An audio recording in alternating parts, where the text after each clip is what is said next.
Affairs of Costa Rica and has worked with various governments, international organizations, and partners around the world to convince them and advance on ocean action, sustainable ocean planning, and the implementation of ocean commitments. We appreciate her leadership and the continued support of the WRI in making the Ocean Conference a platform for meaningful global action. Welcome, Ms. Cynthia.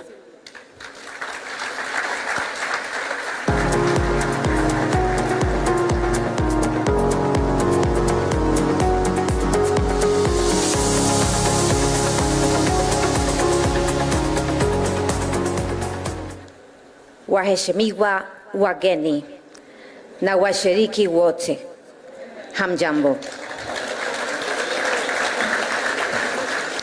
Excellencies, honorable ministers, distinguished delegates, partners, and colleagues, good morning and thank you for being here. It is an honor to address you as we open the 11th ArOcean Conference, hosted here in Kenya, the first ArOcean Conference in African soil. On behalf of the World Resources Institute, it is our greatest joy to work alongside with the government of Kenya, and we would like to express our deepest appreciation for the government of Kenya, for its leadership, partnership, and commitment in bringing the global ocean community together at this important moment. I would especially like to recognize Principal Secretary Betsy Nyangi and the entire Kenyan organizing team across government for their tireless work, dedication, and partnership throughout our journey. Over many months, we have worked side by side with the Secretariat to transform ambition and bring to our Ocean Conference. The opening ceremony today is to celebrate all of the commitments made, and that will be, of course, shared in a few days. The strength of this conference is a reflection of the leadership and commitment. Since 2014, our Ocean Conference, when our Ocean Conference was mobilized, almost 3,000 commitments valued at 170 billion in pledge finance. This is no small number, this is no small commitment from everyone here in this room. But more importantly, the new pledges is actually the delivery of the commitments. That is what makes a difference for marine ecosystems and coastal communities.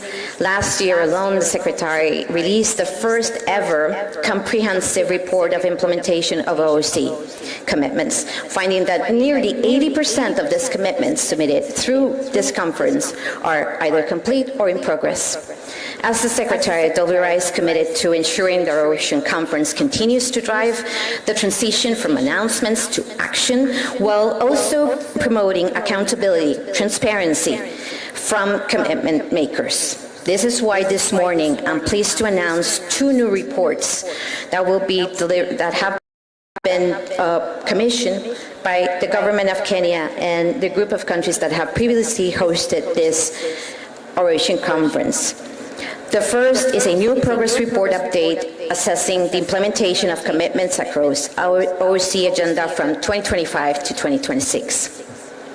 I would particularly like to recognize Alex Lee Emery and Megan Cuddy, who authored the Global Progress Update and also co-authored the African Assessment. I would also like to recognize the Africa Report co-authors, Arthur Tuda, David Awura, George Waniki, Jacqueline Uku, and Rebecca Shirley. Over the past year, 285 new commitments were made. 174 existing commitments began to be delivered, and 70 commitments were completed. These commitments amount an additional 2.7 billion delivered through our Ocean Conference mechanism. In a time of increasingly contained funding, geopolitical instability, and diverse challenges demanding the attention of governments, the Ocean Conference continues to deliver and has shown the governments, civil society, and funders that this prioritizing has turned commitments into action. I am also pleased to announce that our first report focuses on a specific, this is the first time we do a specific geography, a regional assessment for Africa. Over the last year, the Secretariat team has worked with local research partners to review a self-reported data, undertaking surveys and interviews with organizations around the world to understand the landscape of voluntary commitments made by Africa. So I'm proud to say that the assessment shows 12% have made by African governments or organizations or implemented in Africa. Those commitments include 14.3 billion in pledged finance across the OC action areas. 40% of those commitments are complete, 38% are in progress, so only 22 standing, but closely reflecting progress being made. These commitments also reflect Africa's most critical ocean priorities, with commitments related to IUU fishing and the sustainable blue economy topping the list. As we bring this event to Africa for the first time, we look forward growing the participation of African governments and organizations in the process and seeing commitments data set reflect the impressive diversity of the ocean solutions being implemented across the continent. This is a key moment to shine a spotlight on the expertise, innovation, action, and ambitious commitments being made by African government and organizations.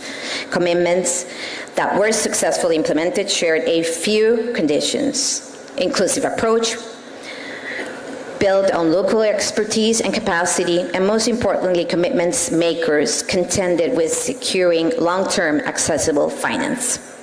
Many commitments undertaken by African organizations rely on short-term project-based finance, resulting in a patchwork of impacts on the ground rather than systemic, meaningful change for the ocean ecosystem and coastal communities. These findings, along with the wealth of other areas, other data shared in this report, provide a solid foundation and a key lessons learned to support effective, meaningful, and timely implementation of future commitments made by Africa. It feels especially appropriate that we usher in the second decade of our Ocean Conference here in Africa, home of the world's youngest population, the fastest growing blue economy, and diverse, abundant marine resources that offer solutions to climate change, food security, sustainable jobs, and much more. The future of our planet and our global ocean will be decided here. We look forward to continuing to the Ocean Conference to be a key platform to grow Africa's ocean ambition, unlock resources to sustain that work, and empower local leadership. Thank you. Asante sana.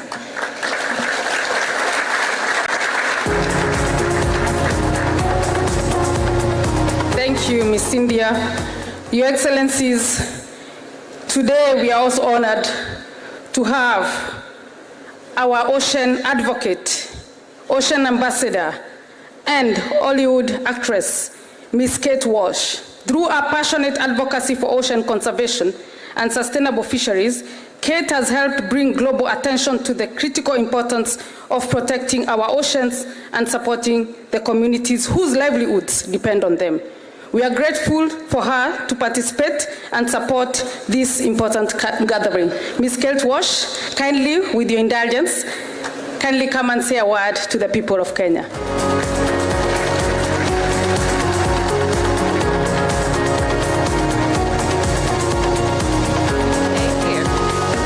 Good morning. I'm just going to say a quick hello because you're going to hear from me later, so I don't want to bore you too much, but I'm so grateful to be here in such esteemed company. I thank you. I can't say no to Betsy. She asked me again to make an impromptu hello, so here I am, but I have more to say later, so thank you so much. And yes, that's it. Thank you, Ms. Kate Walsh. Which we are in, and Mombasa has a famous saying that it's easy to come in but very difficult to get out, and I'm sure he'll highlight on that. Let's put our hands together as we welcome Governor. Your Excellency, Your Excellencies who are here, there is a certain piece that is to ensure that when you come to Mombasa, please make sure you finish all your money in Mombasa. It's something we take pretty seriously here. am also here to be able to recognize the other leaders who are here. We've got Otichelo Wilberforce, the governor of Vihiga, the governor of Lamu, Isa Timami, Governor Mngaro from Kilifi, Governor Godana from Tana River, and my brother, Governor Modime from Taita. We also have quite a number of members of parliament. I want to congratulate my brother Hassan and the whole ministry for pulling this through. We have members of parliament from different parts of the political divide in this country united for one particular cause, and that is ensuring that our oceans are going to be in safer hands. Maybe just by a wave of hands, the members of parliament. There you go. And I want to personally, this is a personal recognition, I want to recognize the presence of our mother, Mama Ida Odinga, who is here, a special mother to a number of us. As I was, for the last 3 days, the Cabinet Secretary has always been asking me, what are you going to talk about when you get there? And I had a whole written speech. But looking at the faces that are here, I would prefer speaking from my heart, not speaking from something that has been prepared on my behalf. As many of us here, we grew up in the ocean. As a son of the ocean, I can still be able to remember the gulp of seawater when we were trying to swim in the ocean, the taste of seawater, the itchiness that your eyes get when you try and swim your hair, something that is more memorable, Excellencies. When we visited the old port of Mombasa, the sea that was there, one thing is the fact that you see fish swimming there. Over the years, my children have never been able to see that. We'll go to a conserved area to be able to experience and witness what I was able to witness. We cannot make it those cause man's ignorance. All of us here, individually, collectively. And despite the burden of a very, very impatient population that we all govern, despite the burden that some of us comes from different political areas where laws govern us in different ways,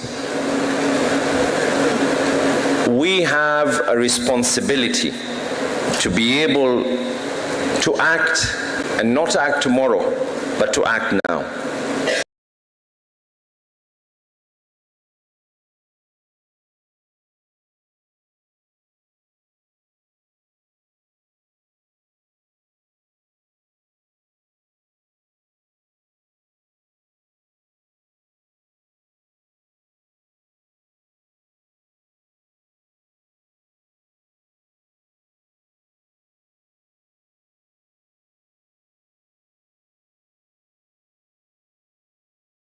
As a county government of Mombasa, I'm glad to state we have worked with the shipping industry and the port industry, and I want to congratulate and thank the stakeholders.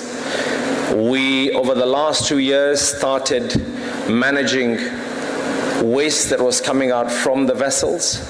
As we speak right now, whether it was by coincidence, definitely not by design, but this week we're embarking on a very, very ambitious program to come up with waste segregation and recycling within the county of Mombasa, something that is definitely going to be reducing the waste that trickles down all the way to our oceans. We're working on handling hazardous waste so that we do not kill something that is to be enjoyed by the future generations. We're currently working on financing our beach management units and our fisher folk so that they can be able to do further and way more. I want to give a special thank you to His Excellency the President, who on his recent trip to Mombasa did make a pledge that we're following up on, and his team have been able to be accommodative on a $3 million investment